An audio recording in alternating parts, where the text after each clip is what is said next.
Hey there, welcome to episode 142 of the Let's Innovate for Vegas audio program. I am your host, Dan Hugo, Managing Director of the Innovate for Vegas Foundation.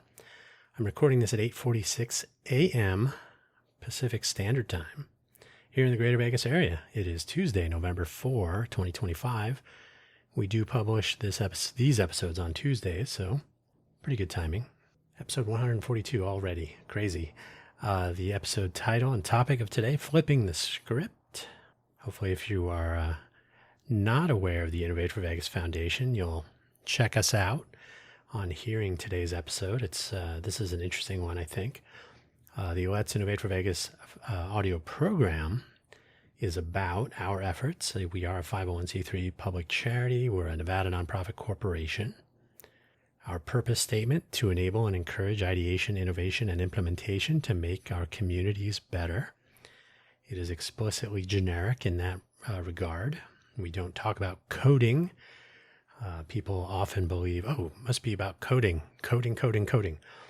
Not everything is code. Sometimes it's just people, and innovation can take many forms anyway. And if you're not aware, Vegas is a global innovation hub, so we fit right into that notion with our Innovate for Vegas name and branding, if you like. We did form in June of 2022, so we've been around for a while, and we have a lot of work to do, and so let's get to it so we can get back to it. Hopefully, wherever you found this audio program, you're able to locate our the episode description. We do hopefully find ourselves on YouTube, Apple Podcasts, Amazon Podcasts, and so on. So hopefully, and maybe more places. So hopefully, wherever you found this, you can see these links. The show notes contain as well a summary of today's episode, which I'll read to you. We'll run through the links. There are only 3, and then we'll get to it. The show notes with our summary is thus: the Tao of Steve.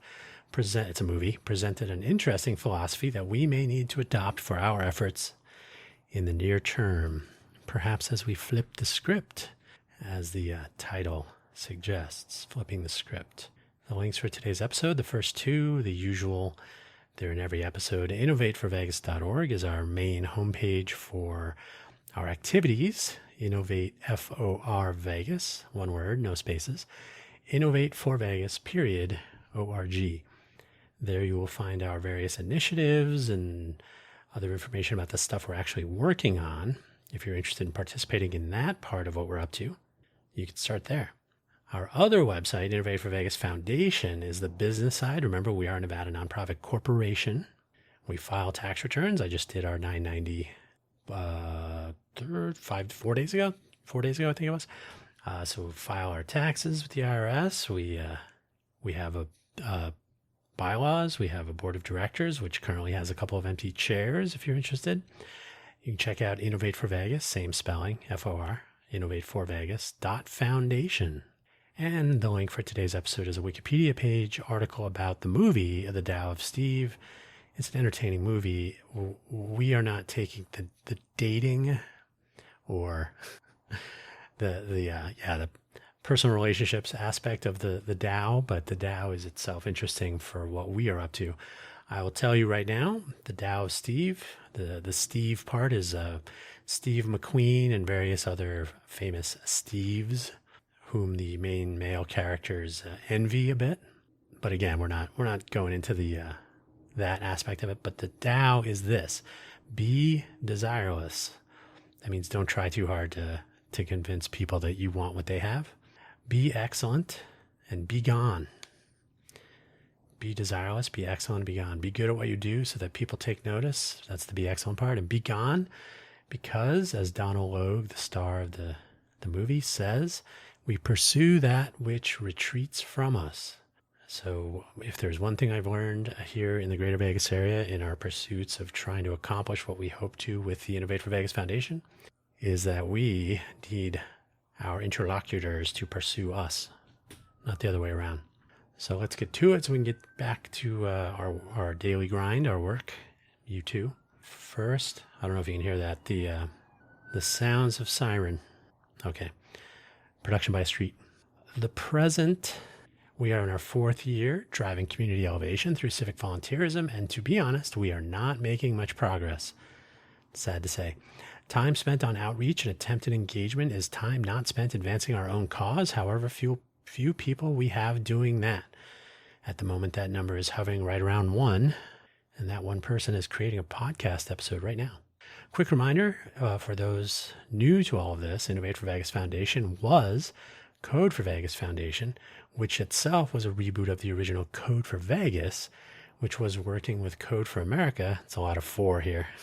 I think before there was a formal brigade program for a local participating organization. So Code for Vegas was fairly early on the Code for America local entity collaboration program. So that was back then. So there were and still are similar organizations, groups, cohorts around the United States. And with the brigade program having been sunset by Code for America about 2 years ago, we are all sort of floating in the electronic sense, perhaps. So we're not quite, I don't know if there was a adequate time for these various organizations to become independent or if that was sort of foisted upon them. We did not rejoin Code for America, so we went down the independence path already, but we were still new when all this started happening. So the state of affairs. There is an attempt by some to recreate the top-down infrastructure of Code for America in the form of the Alliance of Civic Technologists, but they have been very quiet since August. And my concern is the recreation of the old ways, top-down, a big organization of volunteer organizations, but with fewer of the resources and less of the clout. There we go. Fewer of the resources. Let's get our English correct. Fewer of the resources, less of the clout of Code for America, I think.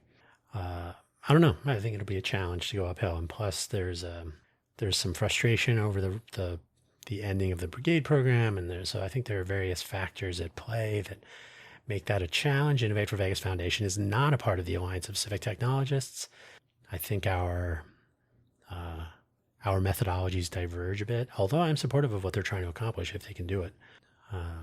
Nothing that we are working on would be antithetical to what they're trying to accomplish. In fact, they could use some of what we're trying to accomplish to achieve their ends, I think. So just different viewpoints, different methods, but similar goals, I think, from a locality standpoint. Anyway, the past. Now, Code for Vegas did actual things. There were several people, around 50 at the end, and this was based on the meetup.com group on that website. And while each may have participated to some extent, the core group was, I have on good authority, about 4 people. One of our refounding board members was the co-captain of the original Code for Vegas. They acted, I think, as a fiscally sponsored organization as part of Code for America, whatever the relationship actually was. So there was no board, there was no corporation and so on, but that all changed when we rebooted as Code for Vegas Foundation. But we did have that insight and initial momentum from that history, and then that momentum dissipated very quickly because there aren't enough people who were aware of the former Code for Vegas to actually be supportive enough against the headwinds we face here. The thing about a decade ago was the implementation of open data infrastructure in localities around the country. Code for Vegas, a part of Code for America at that time, all worked with the city of Las Vegas, so both Code for Vegas, Code for America, worked with the city of Las Vegas to implement that infrastructure here, working with some city staffers who are still around today. In dwindling numbers, sadly. That infrastructure still exists in the form of online data sets stored and accessible via the ArcGIS platform. So if you look for, and I've talked about this in previous episodes, we'll talk about it again in the future. We do have an initiative called the Open Data Capture Platform. So it will make a return to the fore eventually. But if you look for ArcGIS and Las Vegas, you will find at least one platform. I think it's the Open Commons I think it's Open Commons. There's GeoCommons, there's Open Data. Anyway, so ArcGIS, Las Vegas, you'll find several. LVMPD, the Las Vegas Metropolitan Police Department, the RTC, the Regional Transportation Commission of Southern Nevada. There may be some others. They all also host some data on the ArcGIS platform. So you'll find a number of resources there in various states of current. We had a nice chat with Anthony Willis from the city of Las Vegas, a rare interview episode.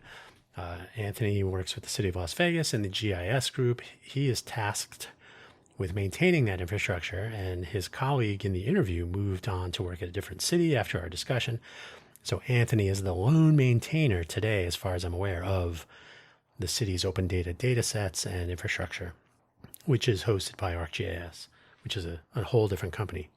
Unfortunately, as I heard direct from the source, participation, our founding board member who has since moved on to other things, so he stuck with it for a year, I think. 1 year, 2 years, I can't remember. But as I heard from that person, participation back in those early days was a challenge as it is today. So I haven't really found anything new. I'm just rediscovering the plain old situation. A lot of people are interested until the calendar invites for actual participation go out. Then it is a slightly different story. This is not unique to the Greater Vegas area by any means, but in my experience, it is the rule and not the exception, not at all the exception here in Greater Vegas.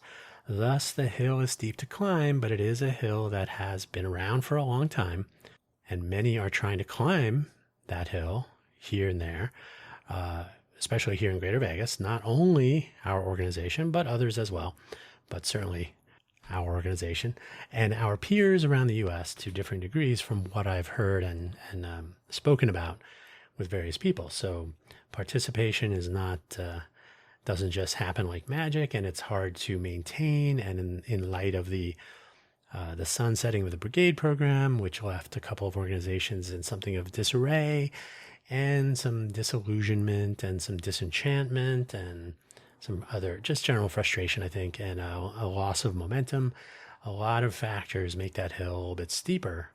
So for better or worse, we were early when all this happened, and we never rejoined Code for America. We have our own corporation, as I mentioned. We're a nonprofit, standalone. So we have a different set of challenges, but we're all on that hill. So one of the problems, one of the challenges, one of the things that's been a little bit of a disappointment is outreach ROI. That's return on investment of the effort, the time and energy that goes into reaching out. When we first rebooted back in the summer of 2022, we formed Code for Vegas as a Nevada nonprofit, Code for Vegas Foundation, on, I believe it was June 16th, 2022. I reached out to our home base here, the city of Las Vegas, to see about restarting the collaboration that existed in the open data implementation days. I got to fix a little typo here. Okay. I was met with something similar to show us what you got. In other words, before there could be collaboration, there had to be a demonstration. I believe the actual quote was, "We have to be careful who we get behind." This came from two different people working in different parts of the city staff infrastructure. That seemed to be the party line, and does not bode well for upstart innovation efforts, whether for profit or not. So to say it was something of a disappointment would be an understatement. Especially our global innovation hub, we reached out to the likes of the Emergency Management Office, for example, which manages CERT, the Community Emergency Response Team, which is a FEMA program.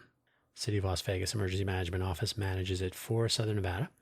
I am a CERT volunteer, by the way, for now. Regarding some collaboration possibilities, I myself had some interaction with the FirstNet efforts while I was working with Intel Corporation, the chip company, which has led me to examine community civilian communication infrastructure for volunteers facing an activation scenario. Like how do you get reached out to, and how do you communicate with your peer volunteers in a crisis situation? CERT, the Community Emergency Response Team, and FEMA, the Federal Emergency Management Administration, in general do not have a satisfactory modern solution to connect volunteers in a time of crisis other than ham radio, which is totally fine. Amateur radio is totally workable. It's been around forever. It's a proven technology, but not everybody has ham radio. And I will say, having been through a couple of CERT trainings already, there is no training or information regarding how to engage in an active scenario, an activation scenario where there's an actual emergency, where you actually have to pull out your green backpack and put on your hard hat and get your flashlight and form a command center, all the stuff you're trained to do. there's a gap between, we have a scenario unfolding here. We have no cellular, we have no electricity, we have no email, no communications. Our communication infrastructure has been damaged. The floods, storms, monsters, whatever it is. How do you engage your volunteers? There's nothing in place to fill the gap if there is one. The ham radio operators don't know where the volunteers are, and vice versa. At this point, my attempts to reach out and talk about communication, by the way, I would advocate for Meshtastic, which is a decentralized long-range radio wireless communication standard. The hardware is cheap. It's a proven, though newer technology. It doesn't depend on satellites. Low power, reasonable distance, 3 or 4 miles or so between hops, would be able to connect volunteers to each other and then eventually to the command center, which would then provide bridging to FirstNet. Civilians don't have access to FirstNet. So do you think anyone has had this conversation with me so that I can tell them why they should do this? No. No, CERT does not respond. I'm sorry, the Emergency Management Office does not respond. I've tried. So I've gotten about as much response as one would get from a dead cell tower. None. With much hype around the impression that Southern Nevada is a global innovation hub, the next Silicon Valley, and so on, one might hope that our Smarter City Hackathon idea, which I talked about 2-3 weeks ago, I think now, for 2026, would get some response. No, one would be disappointed. By all appearances, the Greater Vegas culture of extraction really pays attention to celebrity and money, especially both, which brings us back to the show me something attitude, which brings us back to the premise that outreach has no practical ROI here in Greater Vegas, unless you have something to show. But if you are interested in, well, let's just say it's a steep hill to climb. And the same may actually be true at a distance, which remains to be seen. That is beyond Vegas. I will point out that I've reached out to Reno many times. That is a lost cause for now. So we have to deploy. As I mentioned in the tuning episode last week, there needs to be adjustment to where time and energy is spent in our endeavors. Don't forget, everybody is a volunteer. I have no paycheck coming in from my participation here. In fact, those fees and other small expenses to operate our nonprofit corporation are covered by donations from me for now. We don't really have any donation drivers. It's tricky business, chicken and egg again. True believer syndrome, perhaps, but somebody has to, right? Somebody has to be behind something like this. The only business concern we have for the moment is identifying and seating 2 or more directors to our board. Otherwise, we have a show don't tell challenge before us. The take-home message, as I have described, we need to impress people with maybe demonstrations, but really working prototypes, or deployed betas, if you like, preferably the latter. This flies in the face of the notion that our locality is a global innovation hub, of course, but this is the terrain on which we are operating. We are playing the hand we are dealt, to use a card-playing and perhaps gambling analogy here in Vegas. At the same time, Greater Vegas does a very poor job recognizing local innovation, local innovators, and in fact, most of anything that is not a part of the fun economy, and that is a trademark held by the UNLV Office of Economic Development, by the way, granted in February of 25. This is an unfortunate fact, and one of the things we aim to change with our MyMuni and Welcome initiatives intended to change up the nature of information sharing for locals and visitors, not only to the Greater Vegas area, but anywhere. This is the nature of all of our initiatives useful beyond Vegas, which is a great place to try out ideas. So MyMuni, which by the way was the only initiative we had that included any reference to Vegas, it used to be called My Vegas. The intention is to build a platform that is focused on information sharing at city or locality scale, possibly county, regional scale, but certainly a smart city needs to share information. And we're not talking about modern news websites tend to be an analog of paper newspapers, or they'll display a video clip. So they're basically replaying media information sharing. So they'll have an interview or a lifestyle story, etc. So the idea would be to provide information sharing resources, tools, and methods that include modernity, not just a blog with a bunch of advertising and native advertising and so on, some actual smart city thinking. And then the welcome version would be aimed more at people visiting an area, and neither of these would be bound to Greater Vegas, although we could certainly try them here. We certainly have our share of visitors and then some, something around 40 million annual visitors from other places. If they come to Greater Vegas and they think Greater Vegas is a smart city, they should think it's a smarter smart city for having tools and methods and an active civic volunteer community and so on. Maybe that's self-serving, I don't know. So the future and where we are headed based on the present, which is a challenge, I myself favor a bottom-up decentralized approach to civic volunteerism and community elevation. And where Code for America was top-down and centrally planned for the most part, it also focused on what they referred to, and which it's not their own term, but they referred to as municipal partnerships. So they tried to work with county and city governments, government agencies, etc., to establish projects, and then they would have local volunteer organizations contribute to those projects, and then not give them credit. But I've talked about that previously. As I have described, this is unlikely here in Greater Vegas that we would be able to form these municipal partnerships just because of the culture and the nature of the business, the terrain, again, as it is today. But it also may be something of a challenge in the near term across the country. Those organizations, some former brigades and others just generally independent, may have an easier time retaining production by street, may have an easier time retaining participation and advancing their causes if they've been around for a while. But overall, I think this might be a challenge in the current climate. We have economic challenges, we have cultural challenges. We just have it's an odd time. It's a great time to look local and try to see how you could become more a part of what's happening in your neighborhood and in your communities and so on. But without a critical mass, that may be a challenge in and of itself. My personal view, we should be able to interoperate. We should be able to collaborate across distances while still focusing on our localities. In other words, if there are 10 cities with one person in each city who wants to pursue a civic volunteer community elevation agenda, it's hard to do with one person, trust me. But if there are 9 other people in a similar situation, why not have 10 people collaborate, identify the things that they can accomplish that they each need, collaborate on those, and then spend time differentiating on the individual needs and requirements of the particular locality. So pooling resources, this is not a new idea. As they say with movies, and as I've said here today more than once, show, don't tell. And that is our primary focus in the near term. So our near future is focus on deployment, not, did I talk about that? Yeah, that was the previous section. Deploy. I don't think I said the word deploy.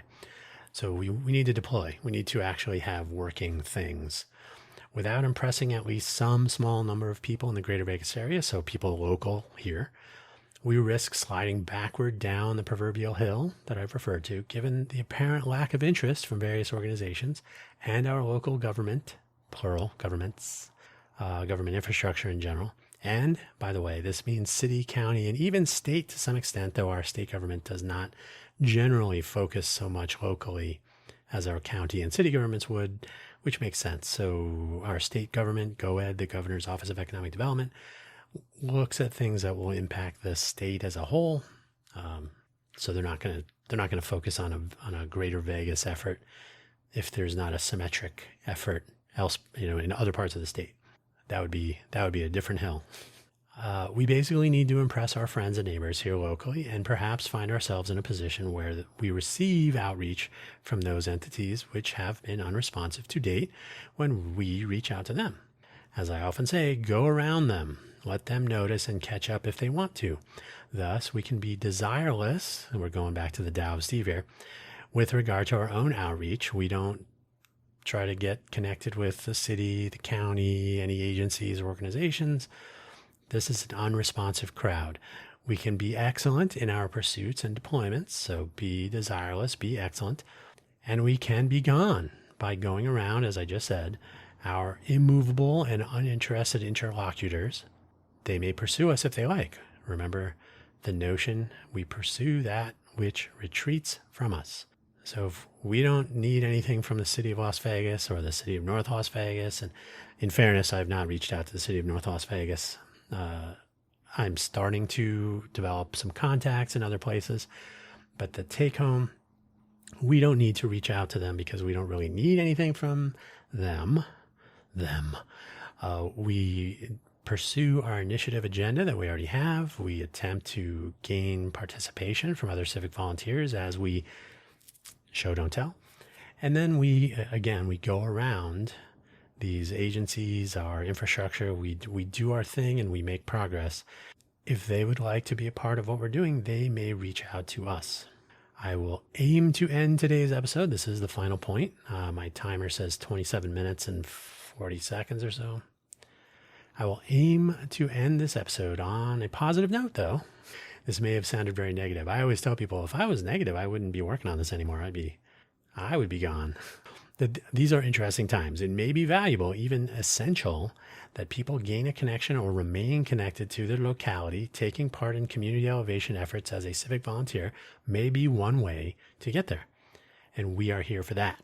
Later down the road, perhaps our peers and local infrastructure will take notice and reach out in our direction.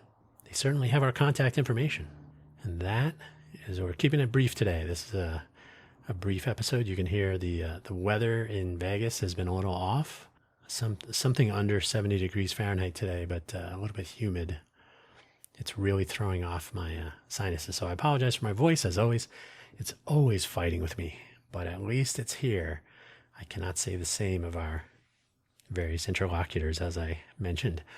So there you go. Hopefully we'll start to get some attention when we refocus our efforts to accomplishing rather than trying to ask for participation. It's just not going to happen. That is a realization that's hard, difficult, challenging, but it is the true nature of the beast. So we just have to go forward, and if people take notice and would like to be a part, so be it. We simply cannot wait or try to impress a place such as the city of an entity such as the city of Las Vegas, government infrastructure, and others, Clark County, for example. They're just not interested. We need to come with money or donated Cybertrucks or celebrity status of some sort. Just as normal people trying to make a difference, we are on our own and we will proceed accordingly. And that is where I'm going to leave it for today. Thank you for listening, as always. If you'd like to be a part of what we're doing, don't forget to visit either or both of our websites. Both of those are a work in progress, so hopefully they will continue to evolve over time. And that's it. That's all I got for you today. Have a good week. We're heading into the traditional holiday season. We're heading into the winter. We're heading into the end of the calendar year. All kinds of things, all kinds of happenings. So hopefully your happenings are good and the happenings of those around you as well. Take care now. Bye-bye.